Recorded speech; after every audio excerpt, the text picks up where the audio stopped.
ஓம் சாய்ராம். ஓம் வாராகி அன்னையை போற்றி. ஓம் பிரித்திங்கா தேவியை போற்றி. நேற்றைக்கு நம்ம சாயப்பா வராகி கோயிலில் பிரித்திங்கா தேவி நிகும்பலா யாகம் நடந்துச்சு. அதில் மக்கள் கலந்துக்கிட்டாங்க. இங்கே நிகும்பலா யாகத்துக்கு என்னென்ன பொருட்கள் போடணும், என்ன செய்யணும், எந்தெந்த குறைகளுக்கு நமக்கு என்ன வேண்டுதல் வேணும், நமக்கு என்ன நிறைவேறணும் அப்படின்றதுக்கு நிகும்பலா யாகத்தில் நிறையா கலந்துக்கிட்டு அதில் நேற்றைக்கு கலந்தவங்க இன்றைக்கி நைட்டு ஃபோன் பண்ணி எனக்கு ஒரு விஷயம் ரொம்ப நாள் தடைப்பட்டு இருந்தது நடந்துருச்சு சாமின்னு ஃபோன் பண்ணி சொன்னாங்க. இதே மாதிரி ஒவ்வொருத்தரும் இந்த நிகும்பலா யாகத்துலேயும் கலந்துக்கோங்க. பஞ்சமிக்கு வாராகி அம்மாவுக்கு அதுலேயும் கலந்துக்கோங்க. நான் எல்லாருக்கிட்டையுமே சொல்கிறது 3 பஞ்சமி வாராகி அம்மா 100% நடத்தி கொடுப்பாங்கன்னு சொல்லுவேன். அது இன்றைக்கி வரைக்கும் நடந்துக்கிட்டே இருக்குது.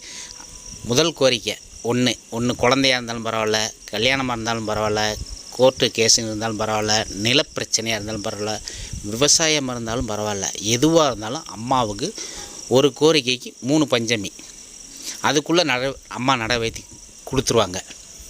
ரெண்டாவது பிரித்திங்கா தேவியும் அப்படி தான். ஒவ்வொரு அமாவாசைக்கும் நீங்கள் உட்காந்து உங்கள் கையால் நாங்கள் பொருட்கள் எல்லாமே எந்தெந்த இதுக்கு என்னென்ன பொருள் அப்படின்னு சொல்லி எழுதி போட்டிருக்கோம். அது வாங்கி நீங்களே போட்டு நீங்களே உட்காந்து அம்மாக்கிட்ட யாகத்தில் கலந்துட்டு போங்க. நிச்சயமாக நீங்கள் வீட்டுக்கு போகிறதுக்குள்ளே கண்டிப்பாக பிரித்திங்கா தேவி நடத்தி கொடுப்பாங்க. இன்றைக்கி வாராகி அம்மா சொல்ல எவ்வளோ வேணாலும் சொல்லலாம். அவ்வளோ தூரம் வாராகி அம்மா நடத்தி கொடுக்குறாங்க. நிறையா பேர் எங்கள்கிட்ட சொல்கிறாங்க, சாமி எனக்கு இது நடந்துருச்சு, அம்மா இது நடந்துருச்சு, வாராகி அம்மா நடத்தி கொடுத்துட்டாங்க அப்படின்னு சொல்கிறாங்க. ஆனால் 3 பஞ்சமிக்குள்ளே நடந்துடும். நிறையா பேர் வெளிநாட்டில் இருக்காங்க, குழந்தைக்கும் கேட்குறாங்க, கல்யாணத்துக்கும் கேட்குறாங்க, சொத்து பிரச்சனையும் கேட்குறாங்க. அவங்க சார்பாக நாங்கள் விளக்கு போட்டு நைட்டு வேண்டிக்கிடுவோம். 3 பஞ்சமிக்குள்ளே அவங்களுக்கு நடக்கும். சொத்து விற்க முடியலனாலும் பரவாயில்ல, அதையும் 3 பஞ்சமிக்குள்ளே நடக்கும். இடப்பிரச்சனையாக இருந்தாலும் பரவாயில்ல, எதிரிகள் தொல்லை இருந்தாலும் பரவாயில்ல, வாராகி அம்மா 3 பஞ்சமிக்குள் நிறைவேற்றி கொடுத்துருவாங்க. அதே மாதிரி பிரித்திங்கா தேவி அம்மாவும் அதே மாதிரி தான். ஒவ்வொரு அமாவாசைக்கு நீங்கள் கலந்து உட்காந்து வேண்டி பண்ணிக்கிட்டிங்கன்னா அந்த அம்மாவும் நடத்தி கொடுக்குறாங்க. இன்றைக்கி நிறையா பேர் குழந்தையே இல்லாமல் எவ்வளவோ பேர் இருக்காங்க. அவ்வளோ பேருக்கு இங்கே வந்தவங்களுக்கு இன்றைக்கி வரைக்கும் யாருக்கும் குழந்தை இல்லைன்னு இல்லை. எத்தனை வருஷம் ஆனாலும் பரவாயில்ல, குழந்தை உண்டு. ஆனால் ஒன்று அதையும் சொல்லிடுறேன், பீரியட்ஸ் இருக்கணும். ஒரு சிலருக்கு பீரியட்ஸ் நின்னதுக்கப்புறம் வேண்டுதல் வைக்கிறாங்க. அதுக்கு நாங்கள் பொறுப்பு இல்லை. பீரியட்ஸ் இருந்தால் மட்டும்தான் குழந்தை நிற்கும். இது ஒரு தவறு நடந்துச்சு. அதனால் இந்த விளக்கத்தை இப்போ நான் சொல்ல வேண்டிய நிலைமை வந்துருச்சு. வாராகி அம்மாட்ட எது கேட்டாலும் இல்லைன்னு சொல்லவே மாட்டாங்க. அதனால் ஒரு 3 பஞ்சமிக்கு நீங்கள் சொல்லி வாராகி அம்மாட்ட வேண்டுதல் வச்சு சொல்லுங்கள். அதே மாதிரி உங்களுக்கு யாருக்காவது செய்வனை வச்சுருந்தாலும் நானே தேங்காய் உடைச்சி சொல்லும்போது பலன் சொல்லுவேன். ஒவ்வொருத்தரும் ஒரு சிலர் தெரிஞ்சவங்க என்கிட்ட உட்காந்து தேங்காய் உடைச்சிப்பாங்க. நான் அந்த தேங்காயை உடைச்சி உங்களுக்கு என்ன நடந்திருக்குன்ற விவரத்தை நான் சொல்லிடுவேன். ஒரு சிலருக்கு பில்லி சூனியம் வச்சுருப்பாங்க, அதையும் சொல்லிடுவேன். வீட்டில் கோளாறு இருக்கும், அதையும் சொல்லிடுவேன். வெள்ளி செவ்வாய்க்கு எனக்கு குறி சொல்லுவேன் அம்மாட்ட கேட்டு. உங்களுக்கு செய்வனையே வச்சுருந்தாலும் உங்களை ஆளை பார்த்தோன்னே அம்மா எனக்கு காட்டி கொடுப்பாங்க, போய் மருந்து எடுத்துகிட்டு வாங்கன்னு சொல்லுவேன். இப்படி மருந்து எடுத்தவங்க இன்றைக்கி 100கணக்கான பேர் இந்த கோவிலுக்கு வர்றாங்க. உலகத்தில் யாருக்காவது இந்த மாதிரி உங்களுக்கு செய்வனை வச்சுருக்கு, மருந்து இருக்குன்னு யாராவது ஒருத்தராவது சொல்ல முடியாது. நான் வாராகி அம்மாட்ட உட்காந்து அவங்க காலை பிடிச்சி கேட்பேன். வாராகி அம்மா எனக்கு காட்டி கொடுக்குறாங்க. நான் உங்கள்கிட்ட சொல்கிறேன், இன்றைக்கி வரைக்கும் இந்த நிமிஷம் வரைக்கும் 100கணக்கான பேர் மருந்தை எடுத்துகிட்டு என்கிட்ட நேரையே காமிச்சிருக்காங்க. நானும் பார்த்துருக்கேன். சரி ரைட்டு, இனிமேல் எச்சரிக்கையாக இருங்கன்றேன். ஆனால் ஒரு சிலர் சாமி யார் வச்சாங்கன்னு கேட்பாங்க. அது வாராகி வாக்கு கண்டிப்பாக நான் சொல்லவே மாட்டேன். அதனால் இந்த கூட்டத்தில் எவ்வளோ பேர் இருந்தாலும் சரி, யாருக்கு செய்வனை வச்சிருக்கு அப்படின்னு என்னால் ஈஸியாக கண்டுபிடிக்க முடியும். அம்மா எனக்கு அடுத்த நிமிஷம் காட்டி கொடுப்பாங்க.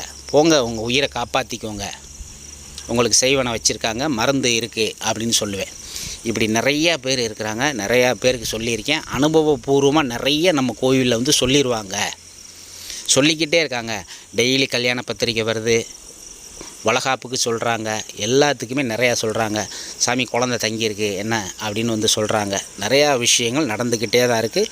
வாராகி அம்மா நடத்தி கொடுத்துக்கிட்டே தான் இருக்காங்க, யாருக்கும் இல்லைன்னு சொல்ல.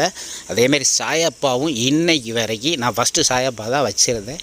சாயப்பா நிறையா பேருக்கு நிறையா மிராக்கள் நடத்தி கொடுத்துருக்காங்க. அதுவும் கண்கொள்ளா காட்சி. நாங்கள் நேரடியாக பார்த்துருக்கோம். மக்கள் வந்து நேரடியாக எங்கள்கிட்ட சொல்கிறாங்க. பப்ளிக்கில் எல்லோரும் முன்னாடியும் சொல்கிறாங்க, எனக்கு இது நடந்துருச்சு அப்படின்ட்டு. பிரித்திங்கா தேவி இப்போ வச்சதுக்கப்புறம், மண்டல பூஜைக்கு அப்புறம் நிறையா விஷயங்கள் பிரித்திங்கா தேவி நடத்தி கொடுக்குறாங்க. அதுவும் வந்து எங்கள்கிட்ட சொல்கிறாங்க. யாகத்தில் நேற்று நடந்த யாகத்திலே வந்து அவங்களே பார்த்துருக்காங்க. அவங்களுக்கு இன்றைக்கி நல்ல விஷயம் நடந்திருக்கு. அவங்க எங்கள்கிட்ட வந்து சொல்லியிருக்காங்க. இதுதான் இந்த இடத்துல இருக்கிற தெய்வங்களோட அனுக்கிரகம். யாருக்கு எப்போ வேணுனாலும் சரி உங்களுக்கு வாங்க. குறி கேட்கணுன்றவங்க வெள்ளி செவ்வாய்க்கு வாங்க. ஃபோன் பண்ணி கேட்டுட்டு வாங்க. வாராகி அம்மா குறியும் சொல்கிறாங்க. வாராகி அம்மா காலை பிடிச்சி நான் கேட்குறேன். அவங்களுக்கு வந்து உங்களுக்கு என்ன சொல்கிறாங்களோ அதை நான் சொல்கிறேன். அதுவும் 100% நடந்துட்டு தான் இருக்குது. யாருக்காவது இன்றைக்கி வரைக்கும் நடக்கலைன்னு ஒருத்தர் கூட சொன்னது கிடையாது. அப்படி இருந்தாலும் நானே கேட்பேன், இங்கே வர்ற யாருக்காவது எதுவும் நடக்காமல் இருக்கா, அப்படி நடக்கலைன்றவங்க வாங்க சொல்லுங்கன்னு சொல்லியிருக்கேன். அது யாருமே இது வரைக்கும் சொன்னதில்லை. சாமி நடந்திருக்கு அப்படின்னு சொல்கிறாங்க. அதே மாதிரி இந்த பிரித்திங்கா தேவி இருக்கிறது நீங்கள் ஒரு 4 பேர்கிட்ட பக்கத்தில் இருக்கவங்கள்ட்ட சொல்லுங்கள். இந்த வாராகி கோயில் எங்கே இருக்குதுன்னு நிறையா பேர் தெரியாமல் இருக்காங்க. அவங்க எங்கே இருக்கிறாங்கன்னு சொல்லுங்கள். அது வந்து உங்களுக்கு ஒரு பலன் தான். இப்போ நாங்கள் சொல்லி தெரிஞ்சுக்க விட நீங்கள் சொல்லும்போது அதுக்கு ஒரு படி பலன் உங்களுக்கு உண்டு. அதே மாதிரி மஞ்சள் அரசு போட சொல்கிறேன். அதுக்கும் காரணங்கள் இருக்குது. தெரியாதவங்க நேரில் வந்து கேட்டுக்கோங்க. நானும் விளக்கங்கள் நிறையா யூடியூப்பில் சொல்லவும் முடியாது. நான் ரொம்ப நாள் யூடியூப் போடாமே இருந்திருக்கேன். காரணங்கள் என்னென்னா, எனக்கு வீடியோ எடுக்கிறதுக்கு ஆட்கள் இல்லை. எங்கள் பொண்ணு எடுத்துக்கிட்டு இருந்தாங்க. அவங்களுக்கு வந்து 2வது குழந்தை பிறந்ததுனால வீடியோ எடுக்க முடியாமல் போயிடுச்சு. தவிர்க்க முடியாத காரணத்தினால ரொம்ப நாள் நிற்கிது. இப்போ அப்பப்போ வந்து ஒரு சிலர் யாராவது வந்து ஹெல்ப் பண்ணுறாங்க. அவங்களே வர்றாங்க, வீடியோ எடுத்து எனக்கு கொடுக்குறதுனால நான் மறுபடியும் உங்களுக்கு பேசி போடுறேன். இதை பார்க்குற எல்லாருமே வந்து ஒரு சப்ஸ்கிரைப் பண்ணி விடுங்க. இது நிறைய பேருக்கு ஷேர் பண்ணி விடுங்க. நிறையா பேர் மக்கள் இன்னைக்கு குறைகளோடு தான் இருக்கத்தான் செய்கிறாங்க. அவங்களுக்கு ஷேர் பண்ணுங்கள். வரட்டும், கேட்கட்டும் சொல்கிறேன். வாராகி அம்மாட்ட வந்து உட்காந்து கேளுங்க. பிரித்திங்கா தேவிட்ட உட்காந்து கேளுங்க. சாயப்பாட்ட உட்காந்து கேளுங்க. எல்லோரும் முன்னாடி நான் சொல்லுவேன். ஒருத்தர் வர்றாங்க அப்படின்னா அவங்களுக்கு என்ன பிரச்சனைன்றதை வாராகி அம்மாவும் சாயப்பாவும் பிரித்திங்கா தேவி எனக்கு காட்டி கொடுக்குறாங்க. அவங்கள்ட்ட நான் பேச தான் செய்கிறேன். அவங்களுடைய பிரச்சனையை தீர்த்து வைக்க தான் செய்கிறேன். எவ்வளோ பேர் யாராக இருந்தாலும் எங்கேருந்து வந்தாலும் குறி கேட்கணும் அப்படின்னா வாராகி அம்மா காலை பிடிச்சி நான் கேட்டு சொல்கிறேன். உங்களுக்கு 100% வாராகி அம்மா நடத்தி கொடுப்பாங்க. பிரித்திங்கா தேவி நடத்தி கொடுப்பாங்க. சாயப்பாவும் நடத்தி கொடுப்பாங்க. நான் மற்ற விஷயங்கள் அடுத்த யூடியூப் சேனலில் பேசுகிறேன். எல்லோரும் வந்து வாராகி அம்மா, பிரித்திங்கா தேவி, சாயப்பா இவங்களை வந்து சரணடைங்க. நிச்சயமாக 3 பஞ்சமி, 3 அமாவாசை, 9 வியாழக்கிழமை இந்த சாயப்பா எல்லாருமே நடத்தி கொடுத்துருவாங்க.